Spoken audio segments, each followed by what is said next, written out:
A common challenge in live streaming is sending a stream to multiple destinations at once, especially if you want to do anything like add graphics or a browser overlay.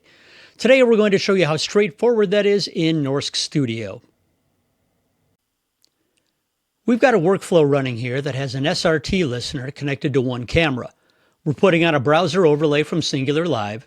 We're sending the video into fixed encoding ladder, and we're sending both the video and audio to YouTube and Twitch. So let's start with a blank Norsk Studio canvas. First, we add the SRT listener component, which as a default includes input from a single source, camera 1. Then we add the browser overlay component and enter a Singular Live URL that will give us a crawl at the bottom of the screen. Then we subscribe the browser overlay to the video coming out of the SRT listener.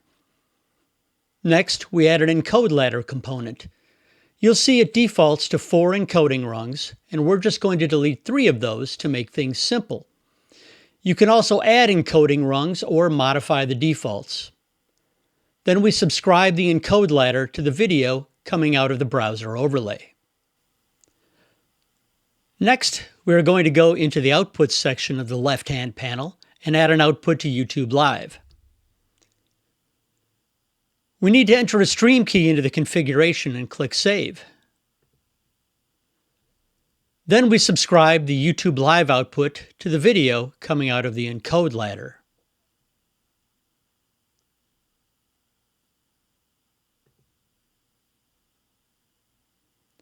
Now we're going to do the same thing with an output to Twitch. You'll notice that the YouTube and Twitch components are red even after we've connected them to the video coming out of the encode ladder. That's because they recognize that they're not getting any audio. So we'll connect them to the SRT listener, and we'll change the config in the subscription to only subscribe to the audio. Then we press play, and all the components and subscriptions go green.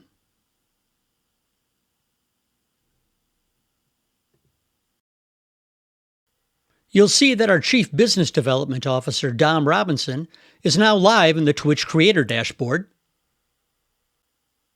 And there he is in our YouTube Studio dashboard.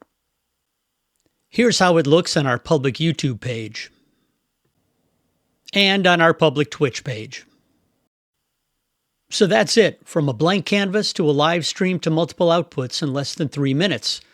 Norsk Studio also has output components for Facebook Live and LinkedIn Live, as well as outputs to WebRTC, HLS, Dash, and other formats that can be delivered to a content delivery network. I hope you enjoyed this quick walkthrough, and we'll see you on the next Workflow Wednesday.